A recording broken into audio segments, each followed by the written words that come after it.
अस्सलाम वालेकुम to everyone, welcome back. आज के इस वीडियो में आपका स्वागत है। आज हम डिस्कस करेंगे पैटर्न्स ऑफ पॉपुलेशन चेंज।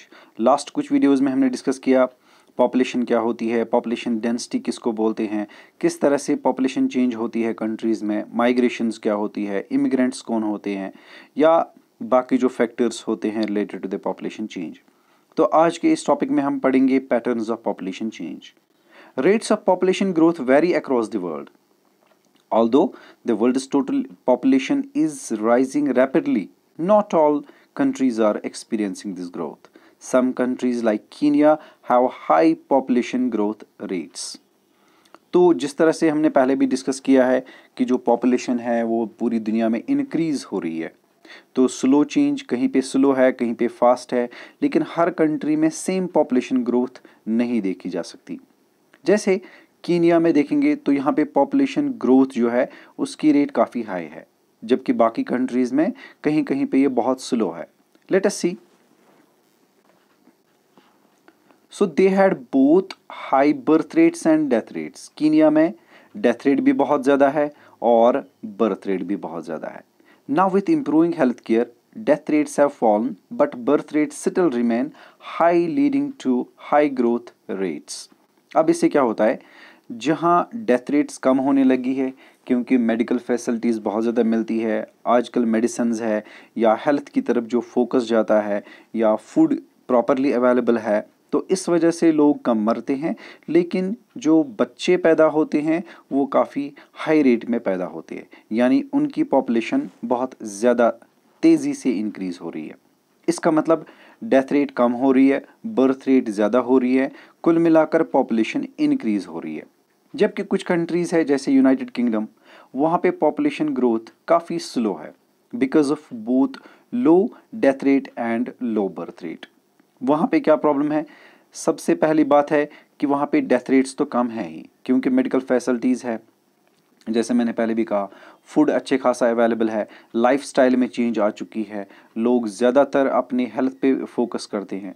साथ ही में लेट मैरिजेस की वजह से वहाँ पे जो बर्थ रेट है वो काफ़ी कम है। एक तो लेट मैरिजेस और दूसरा जिसको हम कहते हैं पॉपुलेशन कंट्रोल, यानी लोग जो फैमिली रखते हैं वो बहुत कम फैमिली रखते हैं, छोटी सी फैमिलीज़ को सस्टेन करने के लिए रखते हैं। इस वजह से जो जिसको हम चाइल्ड प्लान कहते हैं वो काफ़ी लेट स्टेज पे डिसाइड कर लेते हैं, यानी वो पॉपुलेशन को इंक्रीज़ नहीं करने देते। जबकि हमने कीनिया में देखा वहाँ पे डेथ रेट भी बहुत ज़्यादा है, बर्थ रेट भी ज़्यादा है। यूनाइटेड किंगडम में उल्टा है, वहाँ पे डेथ रेट भी स्लो है और बर्थ रेट भी स्लो है। इसी वजह से वहाँ की पॉपुलेशन उतनी तेज़ी से नहीं बढ़ रही है जितनी कि बाकी कंट्रीज़ में। You can see here on the map, world map है ये, differing rates of population growth. You can see here blue colour ये वो रीजन्स है, वो कंट्रीज़ है, वो पार्ट्स है वर्ल्ड के जहाँ पे बहुत ज़्यादा पॉपुलेशन इंक्रीज़ हो रही है, 3% या उससे भी ज़्यादा। दूसरे नंबर पर जो आपको कलर्स नज़र आते हैं जो कि लाइट कलर है, लाइट रेड, या दूसरे नंबर पर that is high population rate. यहाँ पे पॉपुलेशन ऑलमोस्ट इंक्रीज होती है 2 to 2.9%, यानी बिलो 3%। तीसरे नंबर पे हमें आते हैं मॉडरेट्स, यानी वो रीजन्स जहाँ पे पॉपुलेशन 1 to 1.9% पॉपुलेशन इंक्रीज हो रही है। कुछ कंट्रीज़ है जहाँ पे 0.9% या उससे भी कम पॉपुलेशन इंक्रीज हो रही है, so these are called low regions. कहीं पे ज़ीरो या फिर डिक्रीज़ हो रहा है पॉपुलेशन में, यानी कुछ रीजन्स ऐसे भी हैं जहाँ पे पॉपुलेशन में डिक्रीज़ आ रहा है, या तो लोग माइग्रेट हो रहे हैं, या पॉपुलेशन जो बर्थ रेट्स है वो कम है, या फिर डेथ रेट्स ज़्यादा है। तो इसका मतलब ये हुआ दुनिया की हर कंट्री में सेम रेट से पॉपुलेशन इंक्रीज़ नहीं हो रही है, कहीं पे ज़्यादा तो कहीं पे कम। So population composition, now this is the most important topic from this chapter. Let us try to understand what is population composition. Her country या दुनिया की जितनी भी पॉपुलेशन है उनके डिफरेंट स्टेजेस है, यानी हर पॉपुलेशन अलग अलग कैटेगरी के अलग अलग लोग होते हैं यहाँ पे। जैसे हम बात करेंगे एज ग्रुप्स की, so how crowded a country is has little to do with its level of economic development. अब किसी कंट्री में कितनी पॉपुलेशन है, कितना क्राउड है वहाँ पे, इसका इकोनॉमिक डेवलपमेंट से लगभग हम कहेंगे बहुत कम इस पे इम्पैक्ट पड़ता है। यानी कोई पॉपुलेटेड कंट्री भी डेवलप्ड हो सकती है और कोई लेस पॉपुलेटेड कंट्री भी पुअर हो सकती है। एग्जाम्पल्स लेंगे बांग्लादेश और जापान की। दोनों में पॉपुलेशन डेंसिटी बहुत ज़्यादा है, जबकि जापान हमें पता है दैट इज़ डेवलप्ड कंट्री, और जबकि बांग्लादेश इसको हम इकोनॉमिकली अंडर डेवलप्ड कहते हैं। दोनों कंट्रीज़ में पॉपुलेशन हाई है, लेकिन दोनों में इकोनॉमिक डिफरेंस बहुत ज़्यादा है। जापान लीडिंग इंडस्ट्रियल कंट्री है, लीडिंग डेवलप्ड कंट्री है एशिया में, जबकि बांग्लादेश जो कि पुअर कंट्रीज़ में से माना जाता है, या इनको हम अंडर डेवलप्ड कंट्रीज़ कहते हैं, इनको डेवलपिंग कंट्रीज़ भी कहते हैं, बैकवर्ड कंट्री भी कह सकते हैं, पुअर कंट्री भी कह सकते हैं। दोनों में पॉपुलेशन अच्छी खासी है, लेकिन इकोनॉमिकली ये डिफरेंट है एक दूसरे से। क्या रीज़न है जानने की कोशिश करेंगे। To understand the role of people as a resource, we need to know more about their qualities. For example, people vary greatly in their age, sex, literacy level, health condition, occupation and income level. जो लोग हैं वो differ करते हैं एक दूसरे से। जैसे किसी की एज वो आता है चिल्ड्रन ग्रुप में, कोई एडल्ट एज में है तो कोई ओल्ड एज में है, कहीं मेल्स हैं तो कहीं फीमेल्स हैं। किसी कुछ कंट्रीज़ में पॉपुलेशन पढ़ी लिखी अच्छी खासी है, कुछ कंट्रीज़ में जो लिटरेसी रेट है वो बहुत कम है, वहाँ पे ज़्यादा पढ़े लिखे लोग नहीं हैं। किसी कंट्री में लोगों की हेल्थ कंडीशन बहुत अच्छी खासी है because of availability of all resources and all the necessities of life. Similarly occupation, किसी कंट्री में सारे लोगों के पास जॉब है, वो अच्छा खासा अर्न करते हैं, उनका इकोनॉमिक स्टेटस बहुत अच्छा है। कुछ कंट्रीज़ में जॉबलेस है बहुत सारे, पुअर है जो लेबर वर्क की वजह से ही अपनी लाइफ या अपने हेल्थ कंडीशंस को स्टेबल नहीं कर पाते। So there are number of factors which are responsible for the economic development of a country. So we can say people vary greatly in their age, sex, literacy level, health condition, occupation and income level. Let's try to understand this fact. Let us have a population pyramid. Population pyramid हम किसको बोलते हैं? ये वो pyramid है जो हमें दिखाता है कि किस ग्रुप के कितने लोग या कितने परसेंट लोग रहते हैं एक कंट्री में। से for example the population of a world और population of a country can be divided into various age groups. जैसे एक एज ग्रुप हम लेंगे 5 to 9 ईयर्स ओल्ड, दूसरा हम लेंगे 10 to 14 ईयर्स ओल्ड, फिर हम लेंगे 15 to 29, या इसी तरह से फिर 30 to 45, या इस तरह के age groups. So the percentage of the total population is subdivided into males and females in each of these groups. तो इनमें और एक डिवीजन हो सकता है, एक कंट्री में मेल्स कितने हैं, फीमेल्स कितने हैं, बच्चे कितने हैं, बूढ़े कितने हैं, अर्निंग लोग कितने हैं, नॉन अर्निंग कितने हैं, पढ़े लिखे कितने हैं, अनपढ़ कितने हैं। तो यही हमें पिरामिड दिखाता है। So the shape of the population pyramid tells the story of the people living in that particular country. So we can say the numbers of children, it means below 15 years, are shown at the bottom and reflect the level of births. तो जो बच्चे हैं 15 साल से कम उम्र के, वो सबसे नीचे दिखाए जाते हैं पिरामिड में, और इससे पता चलता है कि बर्थ रेट कितनी है, कितने बच्चे हर साल पैदा होते हैं और कितनी परसेंटेज है उनकी एक कंट्री में। You can see here in the next slide, have a look. So it is essential to understand these characteristics of the people. Population composition refers to the structure of the population. यही structure हमें discuss करना है कि एक country में कितने mails कितने females, कितने पढ़े लिखे कितने अनपढ़, कितने जॉबलेस कितने जॉब करने वाले, कितने अच्छे इकोनॉमिक स्टेटस पे कितने पुअर लेवल पे हैं, तो कितने बच्चे कितने बूढ़े कितने एडल्ट्स, ये सारा हम डिस्कस करेंगे इस पिरामिड में। So the composition of the population helps us to know how many are males and females, which age group they belong to, how educated they are, and what type of occupations they are employed in, what their income levels and health conditions are. An interesting way of studying the population composition of the country is by looking at the population pyramid, also called as age-sex pyramid. तो population pyramid को हम as sex pyramid भी कहते हैं, क्योंकि इसमें हमें पता चलता है कि किस एज ग्रुप के कितने लोग हैं और उनका सेक्स क्या है, मेल है या फिर फीमेल है। तो यहाँ पे आपके सामने पॉपुलेशन पिरामिड है वर्ल्ड का, इसमें आपको दो साइड्स क्लियरली नज़र आएंगे। तो जानने की कोशिश करते हैं, इस पिरामिड को अंडरस्टैंड करने की कोशिश करते हैं। Have a look. जब हम लेफ्ट साइड को लेते हैं तो यहाँ पे हमें मेल नज़र आते हैं, फिर जब हम राइट साइड को देखते हैं तो यहाँ से फीमेल्स हैं। जब हम जाते हैं 0 से लेकर 4 या 0 से लेकर 14 एज ग्रुप तक, तो इसमें सिर्फ बच्चे हैं, यानी चिल्ड्रन। 0 to 15 या 0 to 14 जितने भी आते हैं दे आर कॉल्ड चिल्ड्रन। और चिल्ड्रंस को हम बोलते हैं डिपेंडेंट्स, या उनको हम बोलते हैं non productive.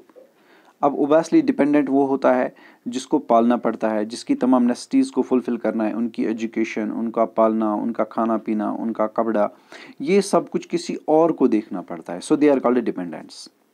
They are called non productive क्योंकि वो कोई प्रोडक्टिव काम नहीं करते हैं, यानी वो ऐसा कोई काम नहीं करते जिससे अर्न करते हैं, जैसे कोई चीज़ बनाना या जैसे फैमिली को सस्टेन कराना, तो ये वो सब नहीं करते। At the top is one more group that is obviously from 65 to 84 plus, वो है यहाँ से। तो ये वाला ग्रुप भी, इनको भी हम कहते हैं लेस प्रोडक्टिव और नॉन प्रोडक्टिव। या तो इन लोगों ने जॉब छोड़ा है, अब इनको जॉब नहीं मिल सकता, या फिर ये लोग अब काम नहीं कर सकते हैं बिकॉज ऑफ इल हेल्थ, या फिर ये इस कंडीशन में है कि ये अर्न नहीं कर सकते। So these are also called as less productive और non productive. They are called old age group. तो एक हो गया चिल्ड्रंस ग्रुप जो यहाँ पे है नीचे, और एक हो गया ओल्ड एज ग्रुप जो ऊपर है। इनके बीच में जो ग्रुप पड़ता है, ये वाला ग्रुप जो आपको नज़र आएगा 15 से लेकर 64 तक की एज का ग्रुप, इसको हम बोलते हैं एडोलसेंस एज, इनको हम बोलते हैं एडल्ट एज। एडल्ट एज हम उनको बोलते हैं जो यूजुअली प्रोडक्टिव होते हैं, जो काम करते हैं, जो अर्न करते हैं, जो फैमिली को सस्टेन करते हैं, जो जॉब्स करते हैं, या जो इकॉनमी को प्रोग्रेसिव बनाते हैं। सो इनकी पॉपुलेशन होना ज़रूरी है। जिस कंट्री में भी इनकी पॉपुलेशन ज़्यादा हो वो कंट्री प्रोग्रेसिव होगी, और जिस कंट्री में चिल्ड्रंस ग्रुप और ओल्ड एज ग्रुप ज़्यादा हो वो कंट्री उतनी प्रोग्रेसिव नहीं होती, वो डेवलप्ड नहीं होती। एग्जाम्पल लेते हैं हम कीनिया की। कीनिया में आपको जो चिल्ड्रंस ग्रुप और ओल्ड एज ग्रुप है वो ज़्यादा मिलेंगे, जबकि जापान में आपको प्रोडक्टिव ग्रुप, या हम इनको बोलते हैं एडल्टस ग्रुप, वो ज़्यादा मिलेगा। इसका मतलब जापान में काम करने वाले ज़्यादा हैं, कीनिया में कम। That's why there is a difference between Kenya and the Japan. There is a difference between Bangladesh and Japan as well. Bangladesh में भी ऐसा ही है, वहाँ ओल्ड एज और चिल्ड्रन ज़्यादा है, जबकि जो काम करने वाले ग्रुप है वो बहुत कम है। तो इस चीज़ को और समझने की कोशिश करते हैं।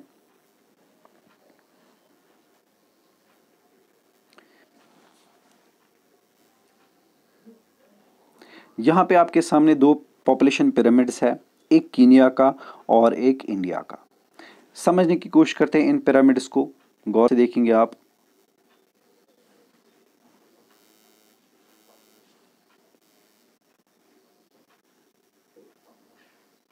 ये आराम से यहाँ पे आप देख सकते हैं जो कीनिया का है, यहाँ पे आपको मिलेगा 0 एज से लेकर 14 तक के एज ग्रुप में सबसे ज़्यादा पॉपुलेशन है। You can see here. So is the case with जिनको हम ओल्ड एज कहते हैं। तो इसके बीच में जो पॉपुलेशन है, चाहे ये फीमेल्स की है या ये फीमेल्स की है, इनकी जो परसेंटेज है पॉपुलेशन की वो बहुत कम है, यानी कमाने वाले बहुत कम हैं और खाने वाले या डिपेंडेंट्स ज़्यादा है। लेकिन जब हम इंडिया की बात करते हैं, यहाँ पे हमें कमाने वाले थोड़े से ज़्यादा मिलते हैं as compare to the Kenya. So is the case with children. यहाँ पे चिल्ड्रंस की लेवल जो परसेंटेज है वो बहुत कम है, और ओल्ड एज की भी जो पॉपुलेशन है वो बहुत कम है। You can see here. तो चलिए समझने की कोशिश करते हैं इस चीज़ को। गौर से देखिए, आपको जो इंडिया वाला साइज़ नज़र आएगा, इंडिया वाला जो पोर्शन नज़र आएगा, इसमें हम जानने की कोशिश करते हैं। नीचे जो लाइन दी गई है ये परसेंटेज की है, और जो लेफ़्ट साइड में लाइन है ये है जो एज ग्रुप्स है। तो आप देख सकते हैं कितनी पॉपुलेशन यहाँ पे मिलेगी। इंडिया में 6% जो चिल्ड्रंस है, जो एज ग्रुप है 0 to 14, 0 to 14 करीबन 6% पॉपुलेशन है। जबकि हम ओल्ड एज की बात करेंगे जो 65 ऑनवर्ड्स है, उनकी पॉपुलेशन मोर और लेस 1% है। इसका मतलब 7% total population. Rest of the population आपको मिलेगी 15 से लेकर 64 तक। इनकी पॉपुलेशन भी ऑलमोस्ट 4 to 5% है, और कहीं पे 6% भी है, 4 to 5% के आसपास। जबकि आपको कीनिया की मिलेगी तो यहाँ पे चिल्ड्रन ग्रुप ज़्यादा है। जैसे मैं बात करूँगा 0 to 14, यहाँ पे नज़र देखेंगे आप 0 to 14 जो ग्रुप है उनकी पॉपुलेशन करीबन 11% है, कहीं पे 11% और कम से कम 8%। जबकि जो अर्नर्स है उनकी पॉपुलेशन आप देख सकते हैं हार्डली आपको मिलेगी 6%, कहीं पे 4%, कहीं पे 2% और लास्ट में देखेंगे तो 1%। जबकि ओल्ड एजेस जो है उनकी परसेंटेज भी 1% के आसपास है। यानी हमें पता चलता है अगर हमें देखना हो 45 to 49, इनकी पॉपुलेशन मोर और लेस 2% है, चाहे वो मेल्स हों या फिर फीमेल्स हों। इससे पता चलता है अर्नर्स ग्रुप इंडिया में ज़्यादा है as compare to Kenya, childrens group Kenya में ज़्यादा है एज कंपेयर टू इंडिया।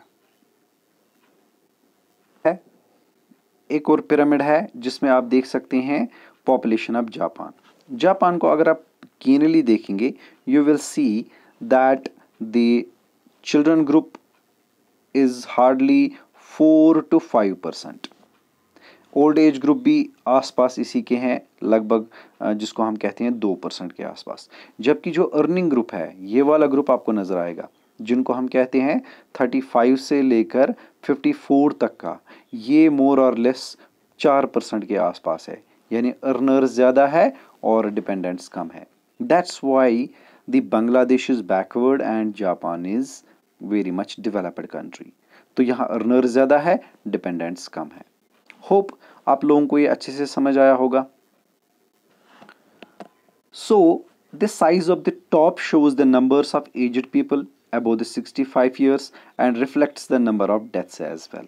यानी डेथ रेट ऊपर दिखाता है कि कितनी ज़्यादा है और जो बर्थ रेट है वो नीचे नज़र आती है, क्योंकि बच्चे नीचे होते हैं वो बर्थ रेट है और जबकि डेथ रेट ऊपर दिखती है।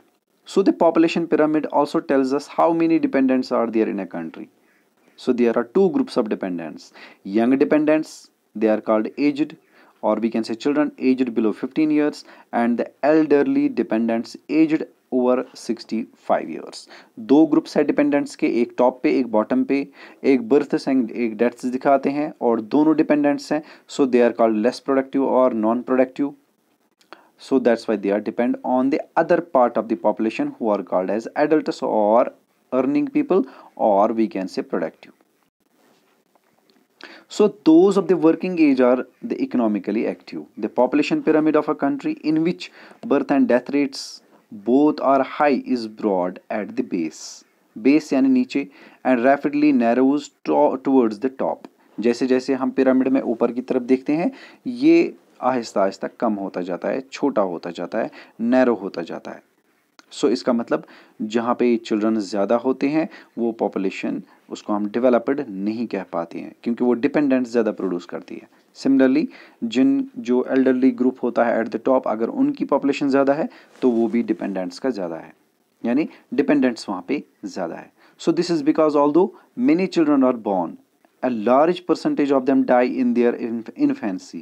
Relatively few becomes adults and there are very few old people. ऐसा क्यों है कि एट द टॉप हमें नैरो दिखता है? क्योंकि बच्चे जितने भी पैदा होते हैं वो इन्फेंसी में यानी छोटी उम्र में ही मर जाते हैं। अब डिपेंड करता है किस कंट्री में ज़्यादा मरते हैं। जापान में छोटे बच्चे कम मरते हैं जबकि कीनिया में ज़्यादा मरते हैं, क्योंकि हमने पहले भी बोला कीनिया में बर्थ रेट भी ज़्यादा है, डेथ रेट भी ज़्यादा है, खासतौर पर चिल्ड्रन ग्रुप्स में। तो जितने बच्चे ज़्यादा बचेंगे उतना ही पिरामिड ऊपर की ओर बड़ा होता जाएगा, जितने ही कम उम्र में बच्चे मरेंगे उतना ही ऊपर की ओर वो कम जाएंगे। सो दैट्स वाई कि ऊपर जैसे हम देखते हैं पिरामिड में वहाँ पे पॉपुलेशन जो होती है वो नैरो होता जाता है, पिरामिड वो दिखाता है कम population. So this situation is typified by the pyramid shown for Kenya. In countries where death rates, especially amongst the very young, are decreasing, the pyramid is broad in the younger age groups because more infants survive to adulthood. तो जैसे Japan की हमने बात की, वहाँ पे बच्चे कम पैदा होते हैं और जितने भी पैदा होते हैं वो सर्वाइव करते हैं, इसलिए बड़े होकर वो चले जाते हैं किस ग्रुप में? दूसरे ग्रुप में, जिनको हम कहते हैं productive group. So this can be seen in the pyramid of India and Japan as well. Such populations contain a relatively large number of young people and which means a strong and expanding labor force. तो जैसे जैसे बच्चे बड़े होते हैं वो infancy में नहीं मरते, वैसे वैसे वो प्रोडक्टिव ज़्यादा होते हैं, और इसका मतलब लेबर फोर्स भी ज़्यादा है, अर्नर्स भी ज़्यादा है, तो डिपेंडेंट्स कम होते हैं. So these countries are either developed और developing. So in countries like Japan, low birth rates make the pyramid narrow at the base, decreased death rates allow numbers of people to reach old age. तो death rates कम हैं बच्चों में, इसलिए pyramid पहले से छोटा है, बच्चे कम पैदा होते हैं, सारे बच जाते हैं ऑलमोस्ट, फिर वो बड़े होकर अच्छे खासे प्रोडक्टिव बनते हैं. तो इसी वजह से डेथ रेट भी उनकी कम होती है एट द टॉप. तो हम देखते हैं जो पिरामिड है वो मोर और लेस सेंटर में मोटा होता है और नीचे और ऊपर नैरो होता है. So skilled, separated and hopeful young people endowed with a positive outlook are the future of any nation. Obviously, जो लोग यंग है, फिट है, हेल्दी है, काम करने वाले हैं, स्किल्ड है, वही नेशन का फ्यूचर होते हैं, वही नेशन की इकोनॉमी को डेवलप्ड बनाते हैं. We in India are fortunate to have such a resource. तो इंडिया की जो पॉपुलेशन है उसमें भी अर्नर्स ज़्यादा है, एडल्ट्स ज़्यादा है, और इस वजह से जो इकोनॉमी है वो डेवलपमेंट की ओर जा रही है. So they must be educated and provided skills and opportunities to become able and productive. तो इनके लिए एजुकेशन, इनके लिए ट्रेनिंग, इनके हेल्थ का ख्याल रखना, हेल्थ एंड सैनिटेशन को इम्प्रूव करना, ये सब गवर्नमेंट की रिस्पॉन्सिबिलिटी है, as well as the responsibility of people जो वहाँ पे रहते हैं. तब जाके वो ज़्यादा प्रोडक्टिव बन सकते हैं और एबल बन सकते हैं. तो यहाँ तक हमने देखा कि किस तरह से पिरामिड्स हमें दिखाते हैं, different age groups, different sexes दिखाते हैं, लिटरेसी रेट भी दिखाते हैं. So let us try to understand कुछ फैक्ट्स जो है यहाँ पे जाने की कोशिश करेंगे. The government of India has a ministry of human resource development. तो ह्यूमन रिसोर्स डेवलपमेंट है, हिंदुस्तान में एक डिपार्टमेंट है, तो जिनका काम ही है, ये एक मिनिस्ट्री है, एक सेंट्रल लेवल पे मिनिस्ट्री है. This ministry was created in 1985 with an aim to improve the people's skills. मकसद एक ही है, लोगों का सिकल हम डेवलप करेंगे ताकि इकॉनमी प्रोडक्टिव हो जाए, इकॉनमी और डेवलप्ड हो जाए. This just shows how important people are as a resource for the country. इसका मतलब ये है कि लोग कितना इंपॉर्टेंट रिसोर्स है एक कंट्री के लिए. So these are very much important, and government need to improve their skills, improve their education, improve their health care system and other necessities of life. प्रधानमंत्री कौशल विकास योजना PKVY, ये प्रोग्राम स्टार्ट किया गया था 2015 में, जिसका मकसद था जो करीबन 1 करोड़ लोगों को ट्रेन करना डिफरेंट स्किल्स में. और ये पीरियड कितने का होगा, 2016 से लेकर 2020 तक. तो इस पीरियड में करीबन 1 करोड़ इंडिया के 1 करोड़ लड़कों को, या हम कहेंगे यूथ को, ट्रेन करना डिफरेंट स्किल्स में. उससे क्या होगा, the objective of this scheme is to encourage aptitude towards employment skills by giving quality training to probable and existing wage earners. ऐसा कुछ हो जाए कि उनको जॉब मिले, या फिर वो अपना कोई बिजनेस यूनिट स्टार्ट करें. इस तरह से इकोनॉमी डेवलप होगी और इस तरह से ज़्यादा लोगों को जॉब मिलेगा. यानी ये जॉब क्रिएटर्स भी हैं और जॉब जिनको हम कहते हैं जॉब करने वाले भी हैं. तो जितना भी ये काम करेंगे उतना ज़्यादा प्रोडक्टिव है, उतनी ज़्यादा इकोनॉमी डेवलप्ड होगी. तो यहाँ पे हमने देखा इस टॉपिक में कि किस तरह से गवर्नमेंट भी स्टेप्स ले रही है. कुछ टर्म्स है. Average density of population in India is about 382 persons पर स्क्वायर किलोमीटर. हिंदुस्तान की जो डेंसिटी है, पॉपुलेशन डेंसिटी है, 1 किलोमीटर स्क्वायर एरिया में करीबन रहते हैं 382 पीपल. लाइफ एक्सपेक्टेंसी यानी कितनी देर तक, कितने सालों तक एक पर्सन हिंदुस्तान में ज़िंदा रह सकता है या किसी भी कंट्री में ज़िंदा रह सकता है, इसको हम कहते हैं लाइफ एक्सपेक्टेंसी. तो ये तो ऑलमोस्ट यहाँ पे 65 ईयर्स दिया जाता है, यानी करीबन 65 साल तक एक इंसान ज़िंदा रह सकता है ऐसी कंट्रीज़ में. इमिग्रेशन, जब कोई पर्सन किसी कंट्री में एंटर होता है, यानी दूसरी कंट्री से हमारी कंट्री में आ गया और यहाँ पे रहने लगा, इसको हम कहते हैं IC इमिग्रेशन. अब अगर हमारी कंट्री से कोई चला गया तो उसको हम कहते हैं E से इमिग्रेशन. तो these are the terms which are most important in this chapter. With this we have finished this chapter. इंशाल्लाह नेक्स्ट चैप्टर में फिर मिलेंगे. तो होप आपको वीडियोस अच्छे लगे होंगे. तो वीडियोस को देखने के लिए आप हमारी चैनल को सब्सक्राइब कीजिए, साथ में लाइक और शेयर भी कीजिए, अपने कमेंट्स भी दीजिए ताकि हमें पता चले आपको वीडियोस कैसे लगते हैं. तो नेक्स्ट सीरीज़ में हम आप फिर मिलेंगे नए वीडियोज़ के साथ. तब तक के लिए अल्लाह हाफिज़.